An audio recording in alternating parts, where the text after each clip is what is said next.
नमस्कार जी, स्वागत, सत्कार, अभिनंदन, राम राम, जय श्री कृष्ण, राधे राधे। कैसे हो? बढ़िया, स्वस्थ, मस्त, तंदुरुस्त। आ जाइए, जुड़ जाइए। आप और हम मिलकर के इतिहास विषय की बात कर रहे हैं आज। तो चलिए शुरू करते हैं। मेरे प्यारे साथियों, हिस्ट्री पढ़ रहे हैं, असिस्टेंट प्रोफेसर और यूजीसी नेट के लिए स्कूल व्याख्याता भर्ती परीक्षा टारगेट है हमारा।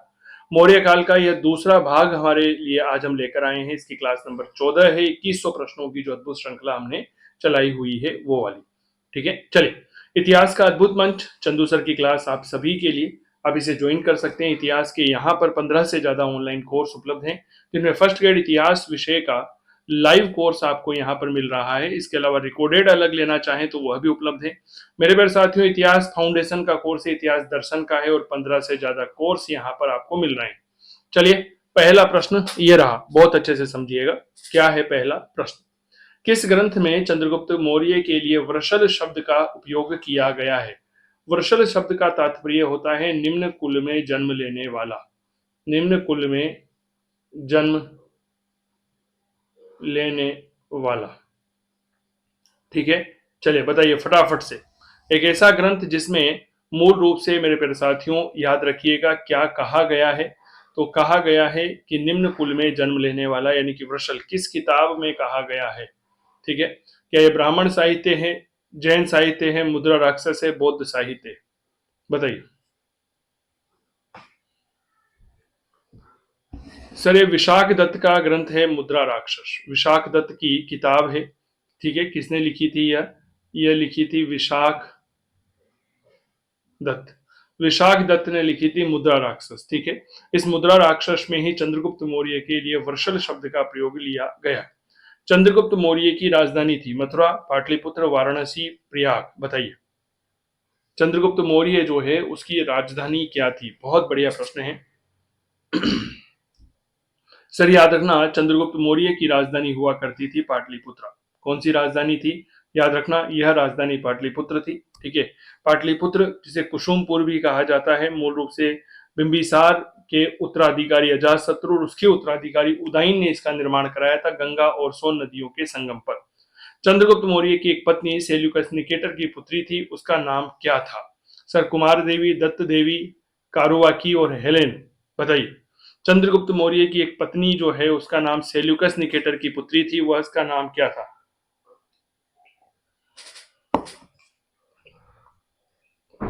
ठीक है, चलिए सर, याद रखिए यह हेलेना थी। मूल रूप से इसका नाम क्या होता है? तो याद रखिएगा, इसे ही हम हेलेना के नाम से भी जानते हैं। इसी को हम क्या कहते हैं? कार्नेलिया भी कहते हैं। क्या कहते हैं? कार्नेलिया कहते हैं। क्लियर? चलिए, चंद्रगुप्त मौर्य की श्रद्धा थी कहां पर? बौद्ध धर्म में थी, जैन धर्म में थी, शैव धर्म में थी, वैष्णव धर्म में थी? चंद्रगुप्त मौर्य जो है इसकी श्रद्धा थी किसमें थी? बहुत सरल सवाल है। चंद्रगुप्त मौर्य की श्रद्धा जैन धर्म में थी, और जैन धर्म के अनुसार ही इसने सल्लेखना पद्धति जो है उस सल्लेखना पद्धति को अपनाया था। प्राचीन भारत में निम्नलिखित में से किस शासक ने जैन धर्म स्वीकार करके संन्यास ले लिया? बिंबिसार, चंद्रगुप्त मौर्य, पुष्यमित्र और हर्षवर्धन। बताइए सर। चंद्रगुप्त मौर्य, अभी थोड़ी देर पहले ही हमने चर्चा की थी। ठीक है, सल्लेखना पद्धति के तहत मेरे प्यारे साथियों इसने जो है क्या ले लिया था? संन्यास ले लिया था। अगला प्रश्न, निम्नलिखित में से कौन सा राजा जैन सन्यासी हो गया था? वही प्रश्न है, रिपीटेड सवाल है। सर याद रखना, यह चंद्रगुप्त मौर्य है। यह क्या है? चंद्रगुप्त मौर्य। कहां पर प्राण त्यागे थे? तो मेरे दोस्त, यह मूल रूप से कर्नाटक चला जाता है, और कर्नाटक जाकर के वहां पर सल्लेखना जो पद्धति होती है, सल्लेखना जैन धर्म की वह पद्धति होती है जो मूल रूप से निरोग अवस्था में, जब आपके पास कोई रोग नहीं होना चाहिए, उपवास पद्धति के माध्यम से प्राण त्यागने की पद्धति क्या कहलाती है? यह सल्लेखना कहलाती है। तो कर्नाटक गया। कर्नाटक में एक जैन धर्म का बेहद प्रसिद्ध तीर्थ स्थल है जिसे श्रवण बेलगोला कहा जाता है। श्रवण बेलगोला में जाकर के प्राणों का त्याग कर देता है। कौन? चंद्रगुप्त मौर्य। क्लियर हो गई? दिगंबर शाखा को अपनाया था। किस शाखा को अपनाया था? दिगंबर शाखा को। ताजुब की बात यह देखिए आप कि जब मौर्य साम्राज्य के 3 शासकों के बारे में चर्चा करते हैं, पहला शासक चंद्रगुप्त मौर्य जैन था, दूसरा शासक बिंदुसार जो है वह आजीवक था, और तीसरा शासक मेरे प्यारे साथियों जो अशोक था वह बौद्ध था।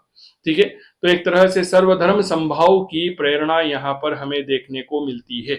क्या बात क्लियर हो गई? सर्वधर्म संभाव जो है उनकी प्रेरणा हमें यहाँ पर देखने को मिलती है।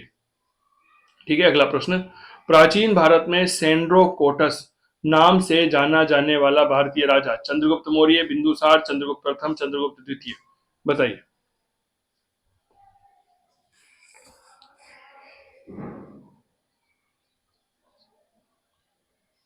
बताइए सेंड्रोकोटस। सेंड्रोकोटस की पहचान सबसे पहले विलियम जोन्स ने चंद्रगुप्त मौर्य से की थी। किसने की थी? William Jones. विलियम जोन्स ने किससे की थी कि भाई ये कोई और नहीं चंद्रगुप्त मौर्य था। तो मूल रूप से ये चंद्रगुप्त मौर्य होता है। ठीक है, ए नंबर इसका सही जवाब होगा। ठीक है, ये बात क्लियर हो गई। कहीं सारे नाम देखने को मिलते हैं इसी प्रकार। प्लूटार्क ने चंद्रगुप्त को एंड्रोकोटस कहा, फिलार्कस ने सेंड्रोकोप्टस कहा। ठीक है, ये बात थोड़ा सा याद रखना। बिंदुसार के लिए भी यूनानी साहित्य में अमित्रोचेट्स नाम देखने को मिलता है। क्या नाम मिलता है? याद रखिएगा, अमित्रोचेट्स, यह नाम हमें देखने को मिलता है। अगला प्रश्न, यूनानी विवरणों में अधोलिखित में से किसे सेंड्रोकोटस कहा गया है? वही रिपीटेड सवाल, चंद्रगुप्त मौर्य। रिपीटेड नहीं है मेरे दोस्त, ये आपके सवालों में आए हुए हैं। जैसे इसके पहले वाला जो सवाल था ना मेरे प्यारे साथियों, यह प्रश्न आपके आया है पीजीटी भर्ती परीक्षा 2003 में। बताओ कब आया है? यह प्रश्न आपके आया है पीजीटी एग्जाम 2003 में। ठीक है, अब जैसे ये वाला प्रश्न है, अब ये प्रश्न मेरे प्यारे साथियों आपके आया है यूपीजीआईसी प्रवक्ता भर्ती परीक्षा हुई थी, यूपीजीआईसी प्रवक्ता भर्ती परीक्षा 2009। ठीक है, इसके बाद वाला जो भर्ती परीक्षा का प्रश्न आएगा ना, ये वाला सेम चंद्रगुप्त मौर्य, ये केवीएस भर्ती परीक्षा 2014 वाले में पूछा गया था।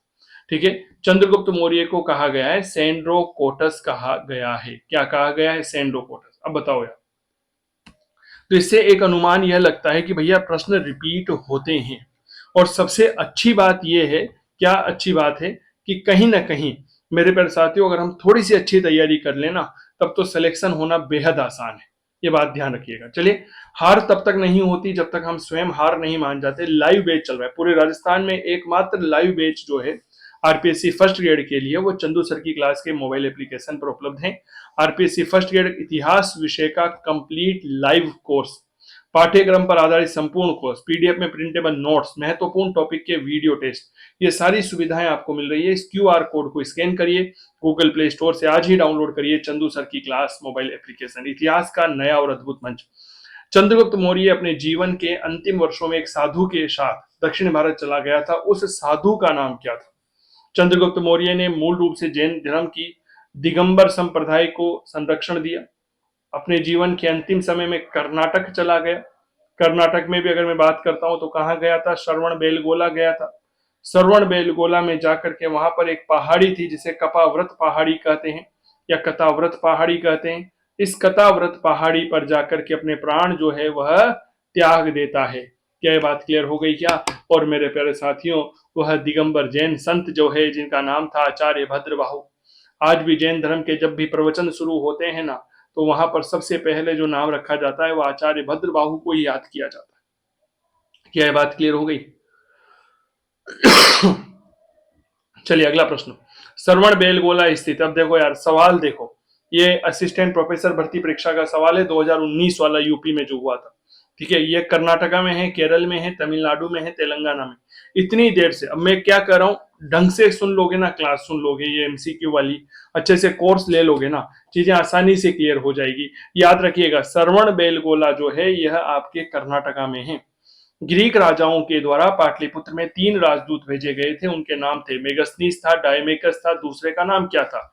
सेल्यूकस निकेटर था, टॉलमी था, पेट्रोक्लीस था, डायोनिसस था। बताइए, ग्रीक राजाओं के द्वारा पाटलिपुत्र में 3 राजदूत भेजे गए थे, उनका नाम क्या था? बताइए सर। 3 राजा मेगस्थनीस था, डायमेकस था और डायोनिसस था। क्या नाम था? डायोनिसस। क्या ये बात क्लियर हो गई? डायोनिसस को मिस्र के राजा फिलाडेल्फस ने भेजा था। मिस्र का एक राजा हुआ करता था और उस राजा का नाम आता है टॉलमी फिलाडेल्फस। क्या नाम आता है? Ptolemy Philadelphus. उस टॉलमी फिलाडेल्फस ने इसे भेजा था। क्लियर? चलिए लिखिए यहां तक।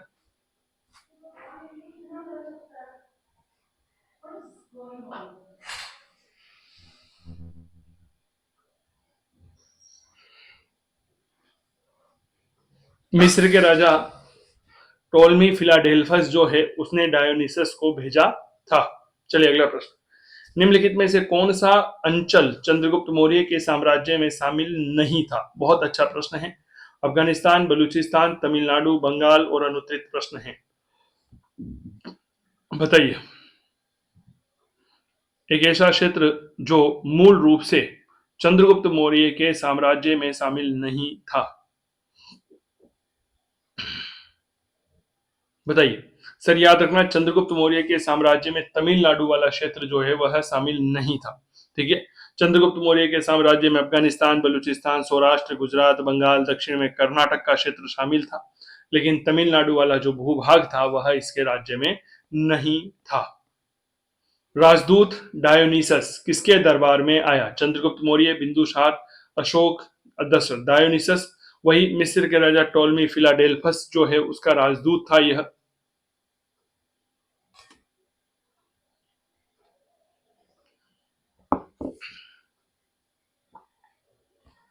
ठीक है। चलिए सर याद रखना, यह बिंदुसार के दरबार में आया था। किसके दरबार में आया था? यह बिंदुसार के दरबार में आया था। अगला प्रश्न, सीरिया का राजदूत डायमेकस किस मौर्य शासक के दरबार में आया? भाई साहब 3 राजदूत आए थे। मेगस्थनीज आया था चंद्रगुप्त मौर्य के दरबार में। डायमेकस और डायोनिसस 2 राजा जो थे, इसको सीरिया के राजा एंटियोकस प्रथम के द्वारा भेजा गया था। यह आया था बिंदुसार के दरबार में। बताओ किसके दरबार में आया था? बिंदुसार के दरबार में आया था। मौर्य दरबार में मिस्र के राजा टोलमी फिलाडेल्फस का दूत आया। रिपीटेड सवाल है, डायोनिसस आया था।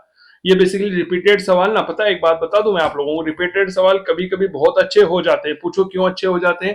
क्योंकि इनके माध्यम से हमें यह पता लग जाता है कि किस तरह के सवाल आएंगे, और जब रिपीटेड सवाल आते हैं तो हमारा अभ्यास हो जाता है कि हाँ अब हमें इस तरह से पढ़ना है, इस तरह के सवाल आ रहे हैं। और जब एक ही सवाल को कंटिन्यूअस देखते हैं ना, तो इसका एक बेनिफिट ये भी है मेरे प्यारे साथियों। क्या बेनिफिट है? कि कहीं ना कहीं प्यारे साथियों याद रखना, एक बेनिफिट ये है कि जब हम एक ही सवाल को बार बार पढ़ते हैं तो वह भी हमें याद हो जाता है कि हाँ ये हमें याद हो जाएगा। ठीक है। चलिए अगला प्रश्न ये रहा, यूनानी राजदूत मेगस्थनीज जो है वह किसके दरबार में आया?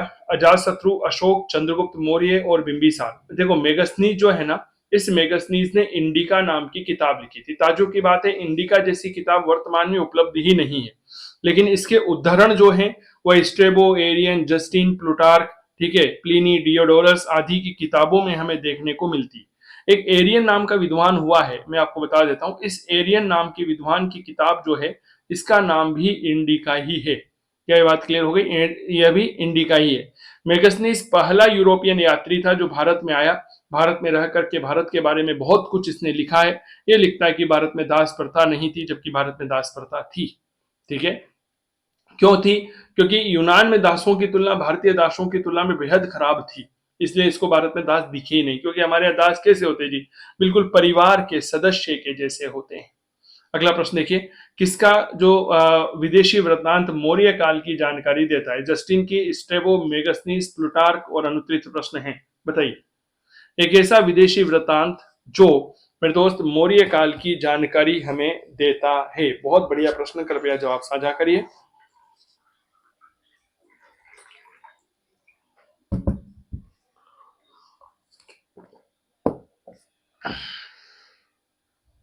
बताइए सर।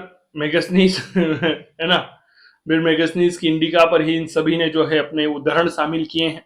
ये बात थोड़ा सा ध्यान रखिएगा। चलिए जी अगला प्रश्न आपकी टेलीविजन स्क्रीन के ऊपर ये रहा। क्या बात, अरे उसके पहले थोड़ा सा प्रचार भी देख लो मेरे दोस्त। यूजीसी नेट का पेपर हुआ जून 2025 में। ये चंदू सर की क्लास का पहला एग्जाम था, बड़ा एग्जाम, क्योंकि 4 दिसंबर 2024 को चंदू सर की क्लास की नींव रखी गई थी। उसमें ही हमारे प्यारे साथी अरविंद कुमार नागर ने ऑल ओवर इंडिया में 24वीं रैंक हासिल करी। उसके बाद राम प्रसाद कुमावत है, यहाँ पर कई सारे ऐसे विद्यार्थी हैं जिन्होंने अपना परचम बुलंद किया। अगला नाम आपका हो सकता है, तो गूगल प्ले स्टोर से आज ही डाउनलोड करिएगा चंदू सर की क्लास मोबाइल एप्लीकेशन और करिए अपने सपने साकार। बिंदुसार के शासन में अशोक को जिस अंचल का भार दिया गया था वह था तक्षशिला, उज्जैनी, काठियावाड़, ए और बी। देखो अशोक जो है ना, मूल रूप से सबसे पहले अवंती का गवर्नर था। बिल्कुल सिंपल सी भाषा में सुनिए। लेकिन इस बिंदुसार के समय तक्षशिला जो उत्तरापथ था, उत्तरापथ की राजधानी थी, यहाँ पर विद्रोह हो जाता है। क्यों? क्योंकि यहाँ पर जो मौर्य अधिकारी थे, कारिंदे थे, उनसे जनता प्रसन्न नहीं थी। क्या ये बात क्लियर हो गई? तो उन्होंने विद्रोह कर दिया। उस विद्रोह के दमन करने के लिए बिंदुसार जो है, इस बिंदुसार ने मेरे दोस्त अपने बड़े पुत्र सुशीम को भेजा, लेकिन सुसीम जो है वह असफल रहता है। ठीक है। तब अवंती के गवर्नर अशोक को भेजा। अशोक ने सफलतापूर्वक इस विद्रोह का दमन किया। तो इस अवंती के गवर्नर अशोक को अवंती के साथ साथ उत्तरापथ का भी गवर्नर नियुक्त कर दिया गया था। तो यहां पर तक्षशिला सही रहेगा, उज्जैनी सही रहेगा। ए और बी जो है मेरे प्यारे साथियों वह बिल्कुल सही जवाब होंगे। क्लियर? चलिए अगला प्रश्न। अशोक के शिलालेखों को पढ़ने का श्रेय किसे दिया जाता है? जॉन मार्शल, विलियम जोन्स, मेरे दोस्त जेम्स प्रिंसेप, अलेक्जेंडर कनिंगम और अनुत्तरित प्रश्न है। बताइए अशोक के शिलालेखों को पढ़ने का जो श्रेय है यह किसे दिया जाता है कि भाई हाँ इन शिलालेखों को पढ़ा था? सर याद रखना यह जेम्स प्रिंसेप ने पढ़े थे, 1837 में पढ़े थे। जेम्स प्रिंसेप मूल रूप से जब पढ़े थे तब वह कलकत्ता जो टकसाल थी, ठीक है, टकसाल के अधिकारी थे, एशियाटिक सोसाइटी के सचिव थे। ठीक है, इन्होंने ही सबसे पहले ब्राह्मी लिपि को पढ़ा और ब्राह्मी लिपि को पढ़ करके मेरे प्यारे साथियों अशोक के शिलालेखों का वाचन किया था। क्लियर? सबसे पहले दिल्ली टोपरा स्तंभ लेख पढ़ा गया था।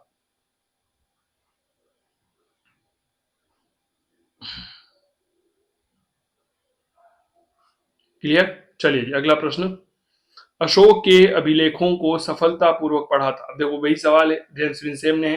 देखो ये वाला जो सवाल था ना 35 नंबर वाला, 35 नंबर वाला सवाल टीजीटी भर्ती परीक्षा 2009 में पूछा गया।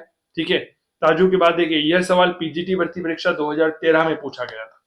तो आप एक बार देखिए कि प्रश्नों का रिपीटेशन कितना होता है। इसीलिए मैं कहता हूं कि आप सफलता प्राप्त करना चाहते हैं तो मेरे प्यारे साथियों पीवाईक्यू को हल करें। ज्यादा से ज्यादा पीवाईक्यू पढ़ो, जितना ज्यादा पढ़ोगे उतना ज्यादा याद होगा। किसने कहा था कि राजा को मंत्रियों से परामर्श लेना चाहिए? अकेला पहिया नहीं चल सकता। ये बात किसने कही थी? कौटिल्य ने कहा, कामंदक ने नीति शास्त्र में कहा, मेधातिथि ने कहा था, नारद ने कहा था। किसने कहा कि राजा को मंत्रियों से परामर्श लेना चाहिए?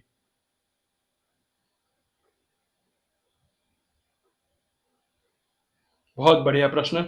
सर याद रखना यह कौटिल्य ने कहा था, आचार्य चाणक्य का यह कथन है। ठीक है, आचार्य चाणक्य ने कहा था, क्या कहा था कि राजा को मंत्रियों की नियुक्ति करनी चाहिए।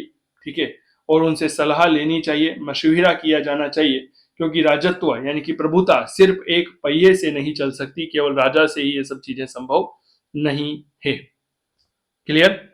चलिए अगला प्रश्न आप सभी के लिए ये रहा। मेगस्थनीज द्वारा उल्लेखित अग्रनोमई क्या है? अग्रनोमई क्या है? सैनिक है, पुरोहित है, नगरों का अधिकारी है, ग्रामीण अधिकारी। What was the agronomy which was written in by Megasthenes? बताइए।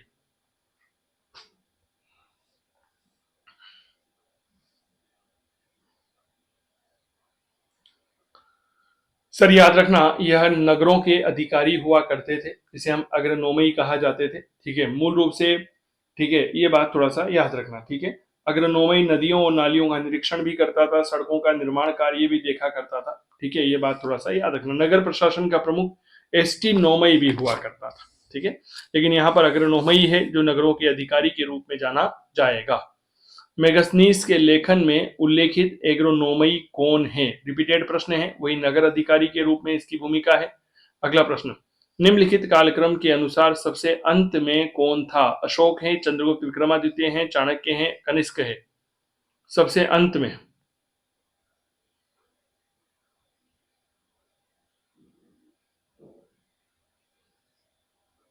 बताइए। देखिए सम्राट अशोक 269 में गद्दी पर बैठा। ठीक है, 232 ईसा पूर्व तक यह गद्दी पर रहता है। चंद्रगुप्त विक्रमादित्य की बात करते हैं तो मेरे दोस्त 375 के आसपास गद्दी पर बैठे और लगभग 415 ईस्वी तक गद्दी पर रहे थे। आचार्य चाणक्य चंद्रगुप्त मौर्य के ही समकालीन रहे हैं। क्या ये बात क्लियर हो गई? चंद्रगुप्त मौर्य जो है लगभग लगभग 322 से लेकर के जो है वह 298 ईसा पूर्व तक रहे हैं। कनिष्क 78 ईस्वी में गद्दी पर बैठा था जब इसने गद्दी पर बैठते ही शक संवत की शुरुआत की थी, ठीक है, और लगभग 105 ईस्वी तक शासन किया था। अब सबसे अंत में बात आती है तो चंद्रगुप्त विक्रमादित्य, ये रहा, ठीक है।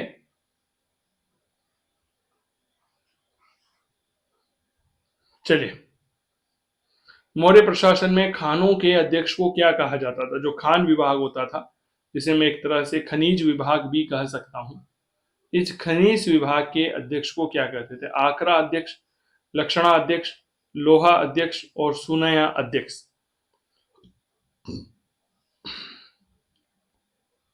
देखिए साहब, यह आकरा अध्यक्ष हुआ करता था, ठीक है। अगर मैं लक्षणा अध्यक्ष की बात करता हूं तो ये टकसाल प्रमुख होता था। लोहा अध्यक्ष धातु विभाग का प्रमुख है, नाम से ही पता चल रहा है। और सुनय अध्यक्ष, ऐसा बूचड़ खाने में जाने के बाद जानवर जो है बिल्कुल सुन्न हो जाता है, बूचड़ खाना, ठीक है, बिल्कुल क्या हो जाता है सर? सुन्न हो जाता है, तो यह सुनय अध्यक्ष यहाँ का था। तो सही जवाब option number A, that is आकरा अध्यक्ष। अपने शासनकाल में किस वर्ष में अशोक बुद्ध की जन्मस्थली लुम्बिनी में गया था? 32वें वर्ष,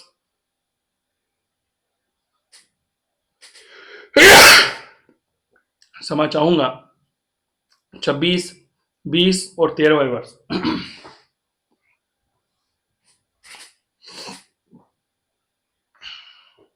बताइए।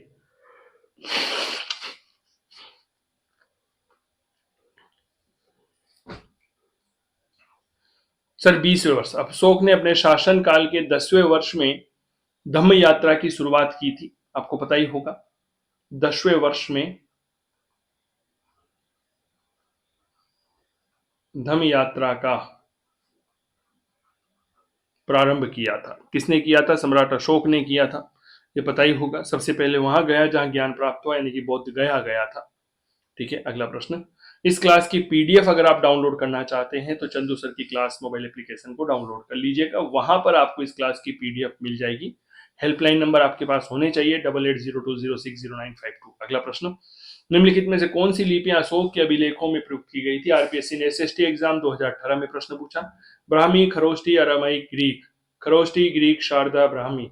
देवनागरी, अरामाइक, ब्राह्मी, खरोष्टी। ब्राह्मी, खरोष्टी, ग्रीक और देवनागरी, बताइए।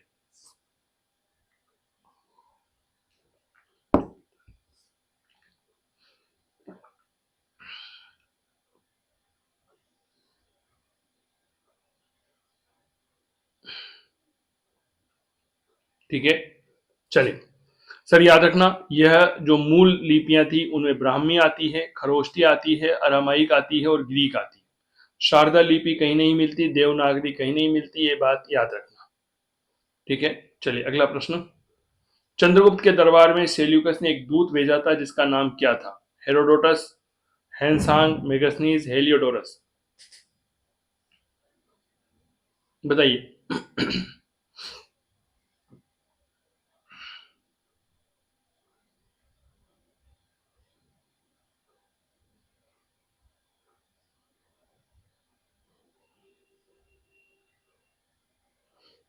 सर याद रखिएगा, मेगस्थनीज, ठीक है। इसी मेगस्थनीज ने इंडिका नामक ग्रंथ लिखा था।